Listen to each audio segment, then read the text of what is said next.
En aquel momento aquella batata significó muchísimo más, que sabrá Dios cuántas cosas uno puede tener en este momento. Y me parece que esa experiencia de la vida en el campo, de compartir con mis papás, ese trauma de no encontrar trabajo, le da carpintero. Y llegó un momento en que no había mucho trabajo de construcción. Entonces él se echaba al hombro la caja de los hierros. Él le decía, era una caja de madera grande, donde él tenía el serrucho, el martillo, el barbiquín, todos esos instrumentos de carpintería. Se echaba esa caja bien pesada, caminaba como media hora del barrio hasta La Muda, que allí cogía guagua, y se iba a una guagua por Santurce a ver dónde estaban construyendo algún sitio, y se bajaba con la caja a pedir trabajo. Y yo recuerdo pasar meses, mi papá hacía ese viaje todos los días y llegar por la tarde, uno con la expectativa si había encontrado trabajo o no. Y yo creo que ese tipo de cosas pues nos unía como familia, le daba un sentido de lo importante que eran las pequeñas cosas que uno se podría encontrar, el palo de pana, el bacalao que llegaba a la tienda. Y me parece que esas experiencias de vida de campo para mí han sido fundamentales en mi formación. ¿Y has seguido tan unida a tu familia ahora que la suerte ha cambiado? Sí, sí, y disfruto mucho ir allá arriba. Ellos viven en una casa distinta donde yo nací, pero donde me crié por mucho tiempo y sigue siendo en el barrio Mamí. Y disfruto mucho porque mi familia pues se mantiene muy unida, aunque todo el mundo ya casi se ha casado. Mi mamá siempre hace el plato de arroz bien grande, con mucha habichuela y mucha carne por el que llegue. O sea, que no necesitan invitar a los vecinos. Ah, no. Y entonces uno llega allí y uno sabe que hay comida. Y los días de los padres, los días de las madres, pues no solamente somos nosotros, sino que ya todos los nietos, ya mi papá y mi mamá tienen 20 y pico de nietos. Y se mantienen muy bien. Mi papá tiene 73 años, está muy bien, todavía hace chistes y disfruta de la vida. Y goza contigo de lo lindo. Sí, y a pesar de que tenemos grandes diferencias de criterios sobre aspectos sociales y políticos, pero cuando llega el momento de disfrutar la décima, yo me llevo el 4 y tocamos y cantamos y hablamos de las distintas cosas, pues él tiene un sentido del humor bien interesante que posiblemente pues me lo haya dejado como legado. Y mi mamá pues era la que cantaba de la familia. O sea, que de ahí te viene. A mí me parece que esa combinación pues yo la pude aprovechar. ¿Y quién, ya que dijiste lo de tu papá y lo de tu mamá, quién es el que más ha influido en tu formación de carácter? Yo creo que mi mamá. Mi mamá coge las cosas más suaves, es el equilibrio en la familia. Mi papá es el duro de carácter, el fuerte, y mi mamá pues la que hacía como de un juez de paz donde se le presentaban todos los problemas y ella no lo llevaba al Supremo hasta que la cosa no fuera muy drástica. Y pues le gustaba cantar y ella siempre ante la vida pues mantiene una sonrisa. Yo creo que ese ha sido pues el estilo de vida que yo he copiado de ella. Pero no puedo negar que en muchas ocasiones reacciono con mi papá cuando me da mucho coraje y cuando algunas veces pues las cosas no me salen como yo quisiera y me veo retratado como mi papá. Bien, y en la fase ya del silverio que nosotros conocemos, ¿cómo fue que empezaste a destacarte en el campo de la música? ¿Tú estudiaste o fuiste derechito al campo musical? No, yo pues oía canciones y cantaba en el barrio como cualquier muchacho que aspiraba a tocar un poquito de guitarra para saber la, sol, do y mi para tocar el aguinaldo en las navidades, porque eso era ya parte de nuestra tradición.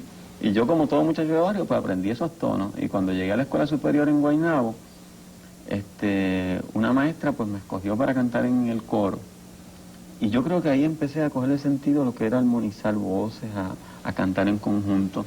Y habían dos muchachos más en el coro que tocaban guitarra y formaban un trito de esos tradicionales de cantar boleritos y eso. Y cuando me gradué de cuarto año, yo me fui a estudiar a Mayagüez porque quería pasar por la experiencia de vivir lejos de mi casa. Y me fui a estudiar ingeniería a Mayagüez porque quedaba lejos. Y cuando llegué a Mayagüez, yo llevaba 4 puntos de la escuela superior y quise estudiar lo más difícil que dieron en el colegio. No porque me gustara, sino que es lo más difícil que dan aquí. Así uno un poco como echándosela, ¿no? Y entonces, pues me dijeron que era ingeniería química, pues me metí en ingeniería química. Y allá en el colegio, la primera semana de clase, dan una especie de talent show de los estudiantes. Y el profesor Celso Torres, un gran maestro, después maestro de coro, pues uno salía a cantar y él acompañaba. Y esa semana yo me atreví a subir a cantar y canté la danza Felices Días y la cogí en un tono horrible. Yo recuerdo tratando de cantar aquella canción y los estudiantes que me estaban viendo riéndose, y yo pasando las de Caín, y cuando terminé yo bien avergonzado. Yo creo que el profesor se compadeció de mí y me llamó después que se acabó la actividad y me dice, yo te voy a dar una beca para el coro. Y me, y me dio una beca para el coro, y ahí a través del coro en Mayagüez seguí incorporándome a los grupos musicales del colegio. Me gradué de ingeniería, estuve en los grupos esos de Viva la Gente, yo no sé si tú recuerdas. Claro, claro Pues que yo sí. fui un líder de esos grupos por mucho tiempo. Yo creo que aprendí, me desarrollé mucho a través de esos grupos. Conocí a Edgardo Díaz, el hoy jefe máximo de Menudo. Fue uno de los muchachos que también se desarrolló en los grupos de Viva la Gente. Y cuando salí del colegio, trabajé como ingeniero como 8 años, aunque no lo parezca. Trabajé un año en una refinería y después en el departamento de salud a cargo del control de calidad de agua potable. ¿Pero abandonaste por completo la música o Sí, cuando mantenías? salí, mira, me mantenía así cantando con el primer dúo que hice, que fue con mi primera esposa, con Roxana. Cantábamos así, qué sé yo, de hobby. Y a la misma vez practicaba la ingeniería. Pero sucede que en una ocasión participaba en una actividad en la Universidad de Puerto Rico y allí había un periodista que se llama Salvador Rosa Hijo, que trabajaba para TV Guía, y él pues buscaba entrevistas así de gente desconocida y nos hizo una entrevista a nosotros. Y esa entrevista la leyó Tommy Muñiz, o la persona que le preparaba el programa del show de Tommy, y le sugirió a Tommy que nos invitara a nosotros al programa. Y fue de esas cosas de estar uno en el momento preciso, en el sitio preciso. Cuando vamos a hacer el show de Tommy, yo cantaba para aquel tiempo por lo que se llamaba canciones de protesta. Pero para un programa de televisión no podíamos ir con esas canciones que se cantaban en la universidad, y montamos un par de canciones de Rafael Hernández. Y cantamos allí, y a la gente le gustó mucho las canciones que hicimos, porque eran canciones tradicionales que la estaban cantando una pareja de jóvenes. Y en esos días don Tommy había empezado el proyecto del programa Borinquen Canta. Y Walter Rodríguez era el maestro de ceremonia, llevaban 3 programas en el aire, a Walter le ofrecieron hacer una novela en Colombia o en Perú, y se fue. Y tú te quedas. Y se quedó el programa sin maestro de ceremonia, y don Tommy, que tiene ese sentido así, que siempre le ha funcionado, sin conocerme, de esa noche de hacerme la entrevista, me dice, ¿te gustaría ser el maestro de ceremonia de Borinquen Canta? Y yo me quedé bien pasmado.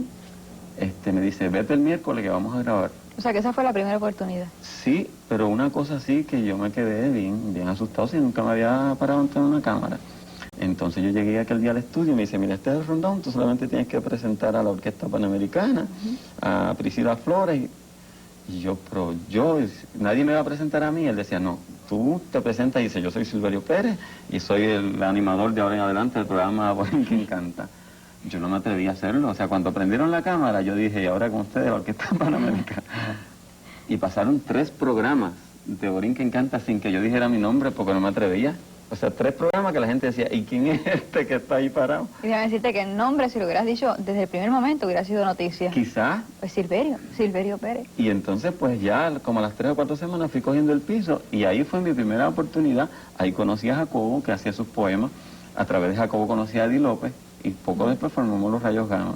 Pero esa intuición de don Tommy fue la que me tiene donde estoy en este momento, y da la casualidad que ahora pues colaborando muy de cerca en el canal que él fue dueño por mucho tiempo. Canal 7, muy cierto. Pues de eso y de otras grandes cosas vamos a continuar hablando con Silverio, así que no se vaya nadie.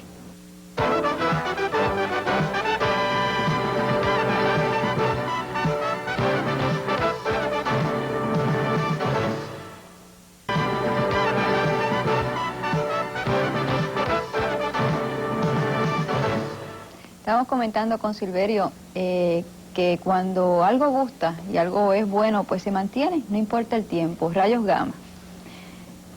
Eddie, tú me mencionas el nombre de Eddie, un tremendo periodista ya fallecido, Eddie López. Y de eso ya hace un tiempito. 1971-72. ¿Cómo fue esa mecánica, esa dinámica o esa química para mantenerlo entre la rama de ingeniería, entre Jacobo, Eddie, tú? Yo creo que había una empatía en cuanto al sentido de humor. Y había una empatía, pues, casi sin descubrirse. Jacobo, pues, hacía sus poemas en Borinquen Canta, y también participaba en Esto no tiene nombre, que fue aquel programa que tanto pegó. Y en Esto no tiene nombre estaba Horacio, y Eddie comenzaba a escribir en Esto No Tiene Nombre. Y ¿tú te acuerdas aquel incidente del culebrazo, cuando Eddie mencionó que había una invasión en las islas de Culebra y hasta se movilizó la Guardia Nacional? Pues aquel incidente a mí me llamó mucho la atención. Y en una ocasión a Eddie se le ocurre hacer las parodias que no se podían hacer en televisión, hacerlas en un cafeteatro. Una excusa para beber cerveza, decía él. Claro. Y entonces, pues obviamente habló con Jacobo, habló con Horacio, que era el que cantaba las parodias en Esto No Tiene Nombre, y estaban buscando algún acompañamiento musical. Y Jacobo me sugirió a mí que me conocía de Borinquen Canta. Y así pues yo los conozco a ellos. Y me acuerdo en aquellas ocasiones yo me sentía un poco como extraño, pues yo no conocía el ambiente, yo todavía pues estaba nuevo. Y nos presentamos en la TEA. Y aquello fue un exitazo, pero de gente haciendo fila en las calles, a nivel de que la policía tuvo que intervenir en una ocasión.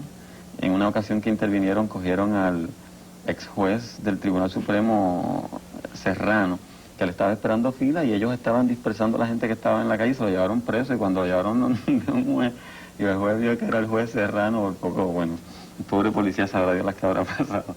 Pero los gamas empezaron así como una excusa, y de pronto la gente empezó a llamarnos a Ponce, a Mayagüez, y estuvimos 6 meses viajando intensamente toda la isla, 6 meses donde conocimos a Eddie. Eddie es el ser humano más extraordinario que yo he conocido, un ser humano sumamente valiente, con un cáncer que lo tenía realmente, que le ocupaba prácticamente todo su cuerpo, y él siempre con una sonrisa, con ese sentido del humor, con unos dolores extraordinarios. Cuando él murió y le hicieron la autopsia, el médico decía que no se podía explicar cómo una persona había podido tan siquiera caminar y hablar con un cáncer tan grande como el que tenía Eddie.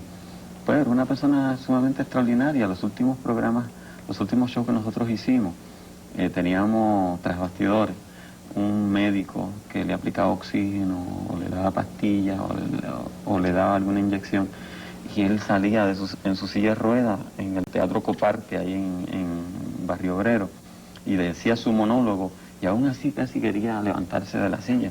Y cuando murió, lo último que le dijo a Jacobo fue que él quería que nosotros siguiéramos haciendo lo que él había estado haciendo. Y a mí me ayudó mucho en los últimos momentos de Eddie. El dolor y la enfermedad le hacía olvidarse de las cosas. Y yo recuerdo que él me llamaba alguna vez a casa a las 12 de la noche, porque acababa de hacer una parodia y quería que yo me la aprendiera de memoria, para que a él no se le olvidara luego cuando la fuera a hacer. Y entonces él me decía, porque una parodia debe tener estos elementos. Y esa enseñanza en ese momento tan intensa, yo creo que caló muy hondo en mí. Por respeto a su trabajo, no seguimos haciendo los gamas, desde el 72 en adelante. Y en el 79, cuando yo me estoy cansando ya de la ingeniería, digo, ¿por qué no reunir a la gente de los gamas? Se acercan las elecciones del 80, y a lo mejor podemos hacer algo. Algo bueno. Y se lo mencioné a Jacobo, y Jacobo me decía, pero del grupo yo soy el único que escribo, y estoy tan atareado que no tengo el tiempo. Y yo dije, déjame tratar, hacer un libreto dentro de la onda de lo que hacía Eddie, pero hablando de las cosas actuales, a ver qué tal. Y los cité a ellos una semana después, y les llevé un libreto que yo había trabajado durante esa semana. A mí nunca se me olvida la cara de asombro de Horacio principalmente, que era el más escéptico a que esto se pudiese seguir haciendo. Y él decía, pero si eso parece como si Eddie lo hubiese escrito, está dentro de la onda de él. Ellos se entusiasmaron muchísimo. Volvimos a empezar otra vez por la TEA, y de ahí en adelante yo seguí haciendo los libretos hasta el día de hoy. Siempre manteniendo esa línea de honestidad que tenía Eddie, de uno no casarse con nadie, y de ese cuidado porque la parodia se ajuste a la canción original, y que se mantenga ese sentido del humor que Eddie enseñó, y que yo creo que nosotros hemos transformado por más orquesta, más músicos, más efectos técnicos en televisión, más espectáculo, pero hay ese elemento inicial que Eddie dejó, que yo creo que es el mejor legado que nosotros podemos hacerle a él. Cuando tú hablas de parodia y cuando nosotros pues pensamos en los rayos gamma, es muy cierto que muchas veces lo que se dice, lo que se hace, no es del agrado de todo el mundo. Así es. Y entonces pues también hay momentos difíciles en que uno sabe que va a decir algo que quizás pues le va a doler a X persona. ¿Cuál ha sido el momento más difícil tuyo en el transcurso de estos últimos años con los rayos gamma, cuando has tenido que escribir algo que tú sabes que por honestidad, por conciencia, tienes que decirlo de esa forma, quizás de una forma jocosa, que le va a llegar al público, pero que te va a traer problemas en cuanto que te vas a tener que enfrentar a esa persona después.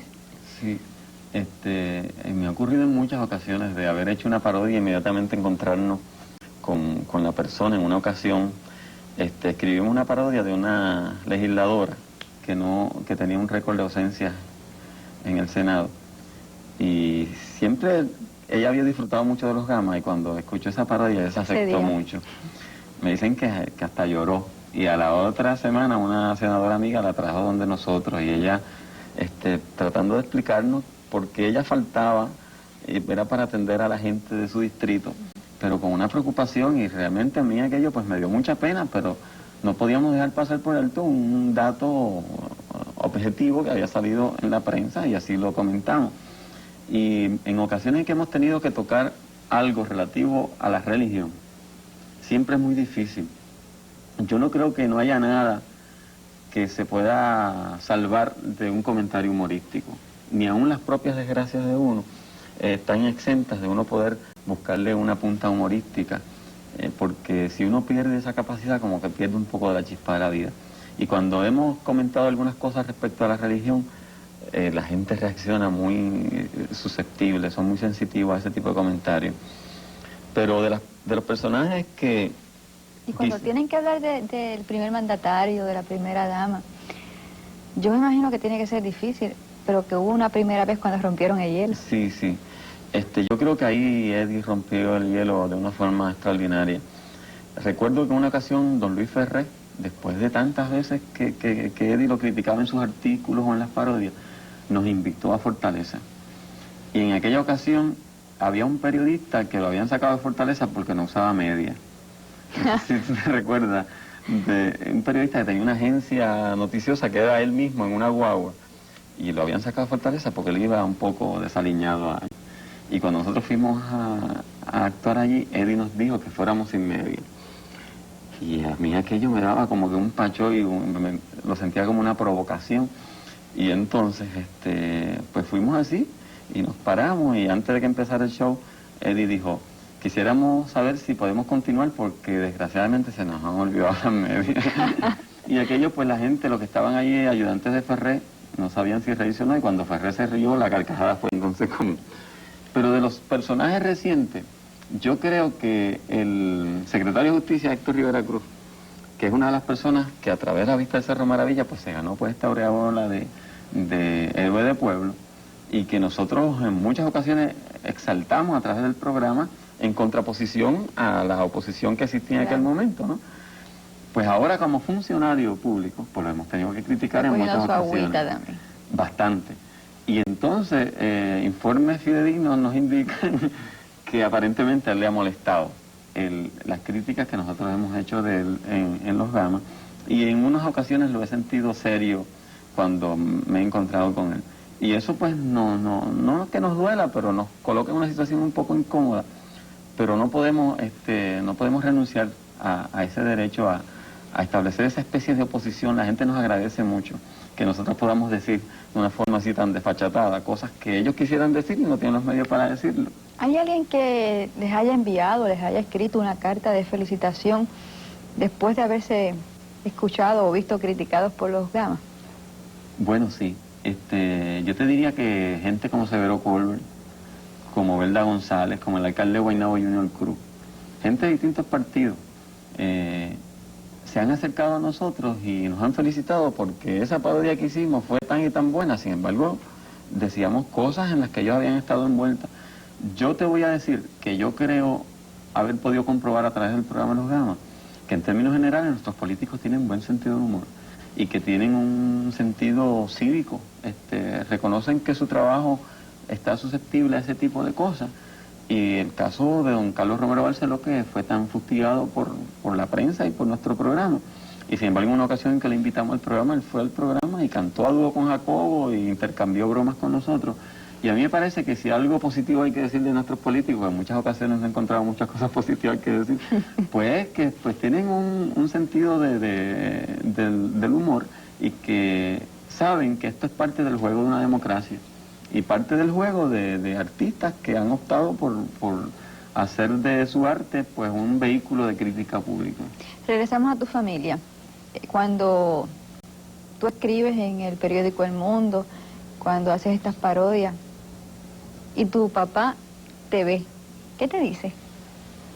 Él no suele decir mucho, pero yo suelo interpretar a través de los comentarios de mi hermano los comentarios de él. Y la última fue la que hice para el Día de los Padres, donde yo hice una columna contrastando los padres de ahora con los padres de antes.